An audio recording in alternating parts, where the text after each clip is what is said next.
G'day, I'm Tractor Tom, and today we're catching up with Nick Wright from Paramount Effluent, based here in the Waikato. How are you, Nick? Good, Tom. Good to see you. That's the way. How did Paramount get started?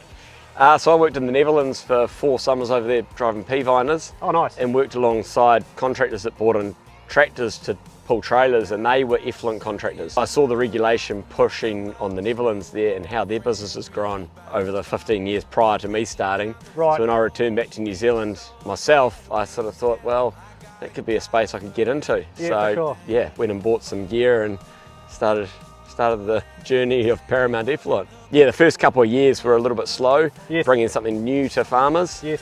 But certainly in the last 3 to 4 years, we're starting to get some traction and people understanding what we're doing. Yes, there's been a bit of a demand out there in the Waikato with all the dairy effluent sort of requirements and everything these days. Yeah, I think farmers are seeing that, you know, they've had line ponds in for 10 years and they've pumped the water off the top for 10 years and there's sludge in there. So there's a lot of nutrient that needs to be used. Yes. And yeah, we offer a solution to get that out into their paddocks. Yeah, so farmers typically pump the water off the top of their ponds with their own irrigation systems. Yep. And go on to 20 to 30% of their farm where they've got infrastructure set up with hydrants and the like.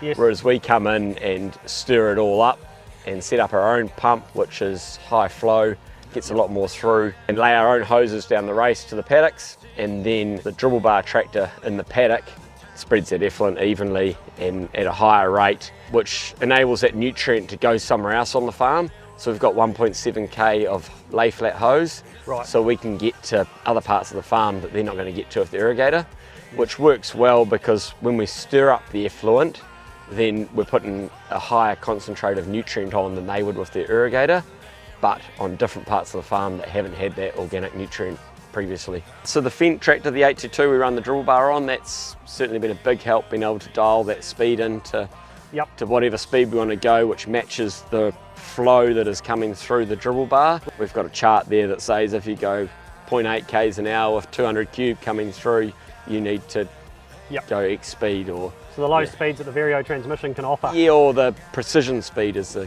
key bit.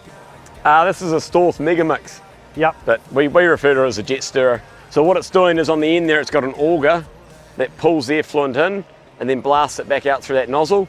So if we're in ponds as they're getting empty and we're still able to reach, we can shoot effluent across the pond into the solids. Okay, Nick, so we're over here with the main machine. We've been over at the pond where the stirrers work, and this is where it all ends up. So what happens from here? At the back of the tractor, we've got a hose that hooks on the back, so it flows up into the dribble bar where there's a macerator that distributes it through all the hoses evenly. Yes. And so then, yeah, it's just dribbling out of all those individual hoses along the bottom there. So Nick, you've made the decision to purchase ex-lease equipment. How have you found the machines, considering they are a used machine, but they've been well maintained? Yeah, I find when they turn up, they're always shiny, and I think when we first got the 822, another contractor came over to have a look and he said, crikey, it looks like it's rolled off the factory floor. It's, you know, looks brand new. How could it have done 4,000 hours? Yeah. But it fills me with confidence because, you know, I know you guys service everything when it's due. Nothing's overdue, and yeah, so when you get a tractor that's done 2,000 to 4,000 hours, you have confidence that it is well serviced and maintained all the way through. The 822 here went in for a new engine replacement under warranty. Yeah, you guys stood up and supplied me a tractor, which was great, kept us going. Yep. But when it came to fixing up the lease bill, you said, don't worry about it. You know, we sold you a tractor that needed a new engine, so yeah, it's part of the service, which I thought was pretty outstanding. Guys in your workshop are very clued up and know these machines inside out. Also, when the invoice comes at the end of the service, I seem to find it very price competitive. From purchasing through to servicing, it's all pretty seamless. Awesome. Now, thanks very much for your business, Nick. We look forward to working with you in the future. Yeah, no, bloody good, Tom. Thanks a lot.